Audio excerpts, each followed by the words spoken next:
Caste census and another master stroke just at the right time.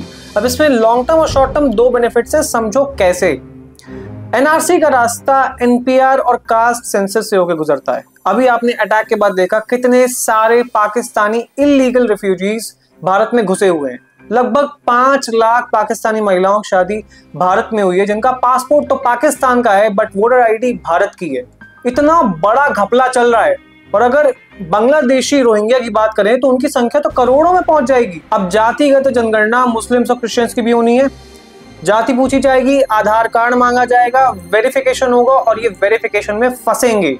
जो ये पूरी demography बदलने का ख्वाब देख रहे हैं ना, इन्हीं को सेंसस की फटकार लगनी है। 2.5 मोर्चे का जो 1.5 भारत में तैयार कर रहे हैं, कास्ट सेंसस की मार सबसे ज्यादा उसी को लगनी है। NPR and caste census will ease out NRC rollout in future. Second point, जिस कास्ट सेंसस को एक पॉलिटिकल पार्टी प्रोटेस्ट वेपन के रूप में यूज कर रही थी, एक तरह से अंतरजातीय युद्ध करा रही थी, अब वो खत्म। बस यही चाहिए था ना, हो गया कास्ट सेंसस। वो मुद्दा ही खत्म कर दिया जिसे हर इलेक्शन के पहले यूज करते थे। विपक्ष खामोश। थर्ड पॉइंट, केंद्र सरकार इस वक्त गठबंधन की सरकार है और नीतीश जी का कई सालों से ड्रामा चल रहा है कास्ट सेंसस को लेकर। तो इस अनाउंसमेंट से अब गठबंधन सुरक्षित है। The coalition survives.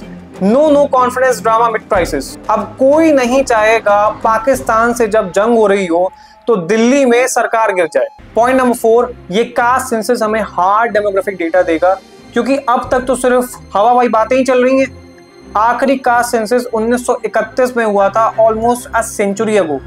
तो अब समय आ गया है एक्चुअल डेटा को सामने लाने का, ताकि पता भी तो चले कि समाज में कौन किसको दबा रहा है। Point number 5, the most important, caste census की टाइमिंग, जिसके बारे में मैंने वीडियो के शुरू में बात की। इस वक्त पूरा देश पहलगाम अटैक की बात कर रहा है, इंडियन आर्म्ड फोर्सेस के मूवमेंट की बात कर रहा है, जो कि पाकिस्तान पे अटैक की प्लानिंग के लिए बिल्कुल भी ठीक नहीं है। सरकार ने मना किया था। कास्ट सेंसस से देश में लोगों को मुद्दा मिल गया, मीडिया को टीआरपी बटोरने का मौका और सेना को राहत की सांस, ताकि वो अपने हिसाब से स्ट्रैटेजाइज कर पाए।